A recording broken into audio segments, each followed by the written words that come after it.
Bueno, vamos acá con el último bloque del programa. Vamos a cerrar con el tema de la situación de la salud mental en Venezuela, partiendo, por supuesto, desde la misma premisa que tuvimos en el programa anterior, de que la salud mental en Venezuela está en un total estado de abandono. Tuve la oportunidad de conversar, como lo dije en bloques anteriores, con una amiga que fue defensora pública en el estado Vargas y ahora es juez de control en San Cristóbal, en el estado Táchira, Domaira Rosales. Ella me habló de un centro de salud mental que está ubicado en Peribeca, en el estado Táchira, que allí, como está sucediendo en la mayoría de los centros de salud mental en Venezuela, como por ejemplo en el que está ubicado en el Pampero, en el estado Lara, como ya no tienen la manera de mantener a los pacientes, los han dejado irse a la calle. Por eso es que se ven deambulando en las cercanías de los hospitales mentales, se ven deambulando a los pacientes.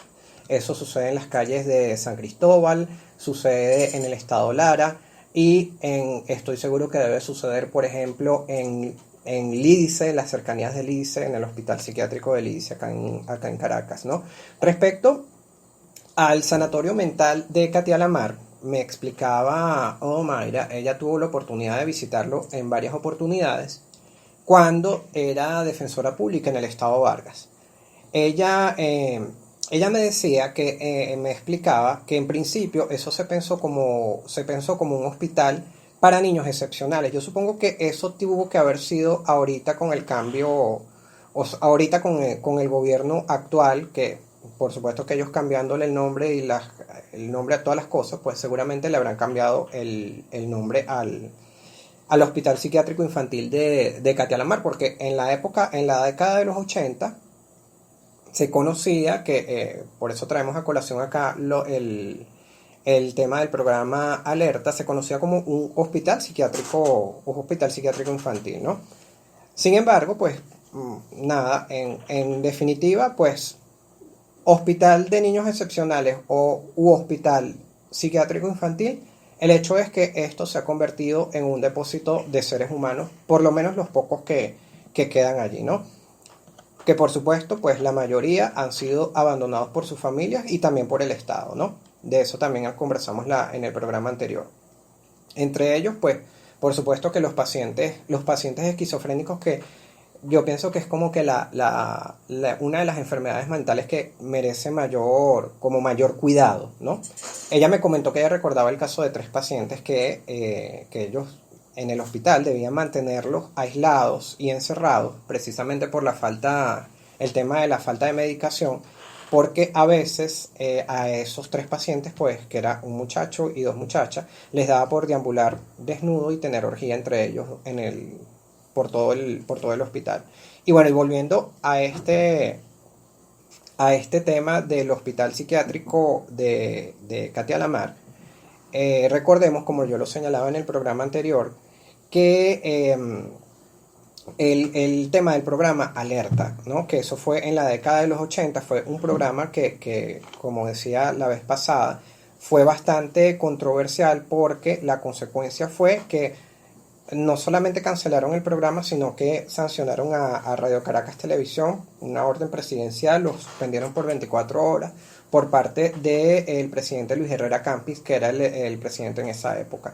El conductor del programa era Eladio Lares, que pues nada, tuvo que hacer un par de visitas al sitio, al sanatorio mental, al sanatorio mental infantil, y una de ellas los corrieron a tiros porque ellos estaban dando a conocer una situación bastante delicada. Me parecía que habían abusado sexualmente de una de las pacientes de allí del hospital. Yo tengo acá, vamos a escuchar el audio de un video que narra parte de esta segunda visita del equipo de Alerta a las instalaciones del Hospital Psiquiátrico Infantil de Catialamar.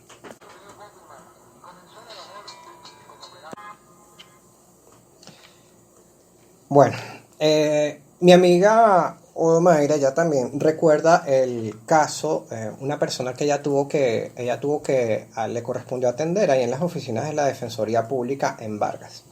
Esta persona estaba diagnosticado como esquizofrénico y él acudió a la Defensoría Pública a hacer una consulta bastante particular. Él tenía su informe con indicación de tratamiento donde decía que él era esquizofrénico y cuál era el tratamiento, y él indicaba que él seguía el tratamiento médico, lo seguía al pie de la letra. Sin embargo, pues él le plantea a la defensora pública, a mi amiga, si era posible solicitar una autorización judicial para una castración química. Eh, mi cara fue de asombro, al igual que estoy seguro que la cara que tuvo ella cuando escuchó esto, ¿no? El consultante, el paciente de esquizofrenia, él decía que además de ser esquizofrénico, él era pedófilo también, que ya en su familia él había abusado de una niña y que la familia no lo denunció, sino que decidieron echarlo de la casa. Él contaba que, bueno, que él debía vivir prácticamente aislado de todo el mundo, porque él estaba consciente, lo cual es muy característico de los esquizofrénicos, que él representaba un riesgo al estar en la calle, al compartir con otras personas, ¿no? Pero que su médico tratante, que era del hospital del IDICE, le decía que él no podía hacer ese procedimiento, simplemente porque él se lo pidiera, ¿no? Ya que precisamente por él sufrir de esquizofrenia se podía pues cuestionar la capacidad de él para decir acerca de esa intervención médica, quirúrgica. Y luego, pues, eso le pudiera generar un problema judicial al médico que hiciera el procedimiento, que pues era distinto si había una orden judicial que lo ordenara o lo acordara de esta manera. El señor, él decía que le explicaba a la defensora pública que él se había documentado sobre el tema de la castración, y que él concluía que estaba de alguna manera descartada la castración, la simple castración de su miembro. ¿Por qué? Porque él decía que eso no le iba a anular a él el deseo, y que él de igual manera él podía abusar de una niña sexualmente empleando sus manos o empleando algún objeto. Fíjense ustedes a pesar de que este señor es, bueno, no tengo idea de cuál habrá sido el paradero de este señor, pero fíjense que a pesar de que tiene una enfermedad mental bastante delicada, por decirlo de alguna manera, fíjense que el tema de la capacidad de discernir entre lo bueno y entre lo malo, ¿no? Entonces, nada, él decía que lo ideal para él, que él quería, era la castración química, porque era una inyección directa a la hipófisis, y eso de alguna manera le anulaba a él el deseo, y por supuesto que tendría paz. Un dilema enorme para este señor. Me dice también mi amiga que resulta en un hecho pues totalmente normal ver pacientes psiquiátricos detenidos en cárceles comunes. Ella me explicaba que algo que siempre llamó su atención, que era el número de procesados por tráfico de drogas bajo la modalidad de mulas, de tragados, ¿no? Muchos de ellos de origen europeo, y muchas mujeres españolas, rumanas, la mayoría, sufren de trastorno bipolar, y claro, al no recibir la medicación adecuada, pues ellas desmejoran mucho en su estado de salud. Ellos, hay hombres y mujeres, ¿no? Me explicaba mi amiga que el paciente diagnosticado como bipolar resulta presa fácil de ser una narcomula. ¿Por qué?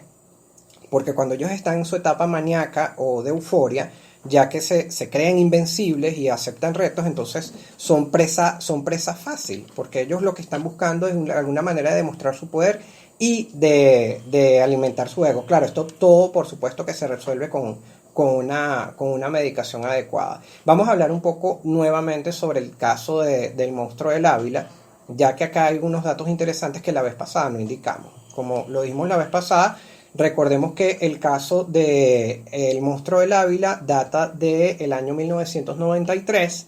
Él fue condenado por el asesinato de la modelo Marisol da Silva. Él logra salir de la cárcel en el año 2006, ¿verdad?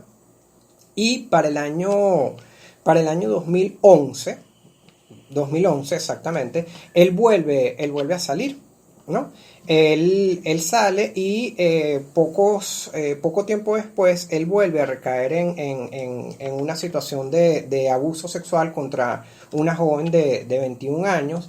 Él por ese motivo es presentado ante los tribunales de violencia contra la mujer en el área metropolitana de Caracas. Él se logra fugar y luego en mayo del año 2012 él es detenido nuevamente en un peaje ubicado entre el estado Lara y el estado Yaracuy.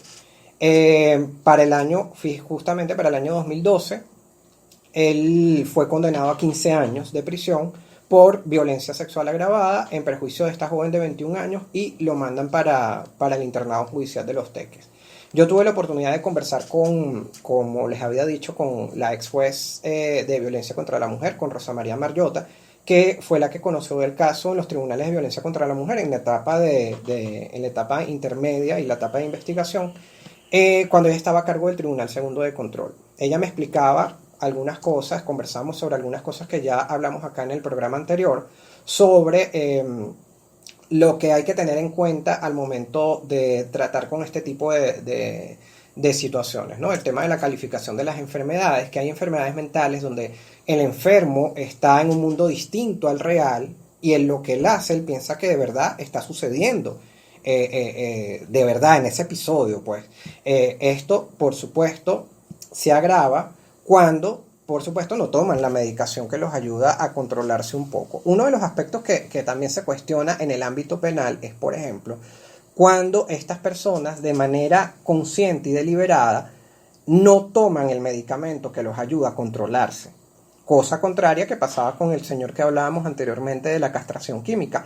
También están, por supuesto, los enfermos que saben distinguir el bien del mal, donde entran los psicópatas y, por supuesto, como ya lo indicamos, el monstruo del Ávila. Y bueno, finalmente el caso de Edmundo Chirino. Recordemos que el cadáver de Roxana Vargas, que fue una estudiante de periodismo, fue encontrado con una herida en la cabeza en el sector de Parque Caiza, en el municipio Sucre, en julio del 2008. Vargas, de 19 años, había sido vista por última vez el 12 de julio de ese mismo año. Ella fue paciente de Edmundo Chirino desde octubre de 2007 hasta abril de 2008. En la investigación se encuentran evidencias que conectaban a Edmundo Chirinos con la muerte de Roxana Vargas. Había manchas de sangre en el consultorio y de hecho había un blog que escribió Roxana Vargas donde revelaba que ella tenía una relación sentimental con su psiquiatra. La periodista Ibellice Pacheco documenta perfectamente este caso en el libro Sangre en el diván, que incluso ha sido llevado a un monólogo en una obra de teatro. En la casa de Chirino se hallaron cerca de 1.200 fotografías y videos de mujeres desnudas en ropa interior, muchas de ellas pacientes del psicólogo que estaban aparentemente sedadas o dormidas en el consultorio cuando este las tomó. Él fue condenado a 20 años de prisión. En el año 2012 se le otorga una medida cautelar de casa por cárcel debido a su avanzada edad y en el año 2013 él fallece en su casa. Acá recordemos que Chirino fue fundador del Colegio de Psicólogos de Venezuela, fue rector de la Universidad Central de Venezuela y fue candidato presidencial. La gran moraleja con todos estos casos es que personas como el monstruo del Ávila u otros no tan conocidos como el señor de la castración, en ocasiones cometen delitos y son condenados a penas privativas de libertad. Reciben un trato como un delincuente común cuando esto no debe ser así, porque como lo he dicho, lo estoy diciendo ahora y en el programa anterior, estas personas están enfermas y por ello no se les puede tratar igual que a un delincuente común. Eso, por supuesto, sin dejar de lado que efectivamente cometieron un delito. Llega un punto en el que cumplen la condena, salen en libertad y el Estado se desentiende de ellos, lo cual fue lo que sucedió con el monstruo del Ávila por los delitos del año 93 y Dorángel el Comegente por los delitos del año 95. Todo se resume una vez más a falta de políticas por parte del Estado venezolano en estos temas.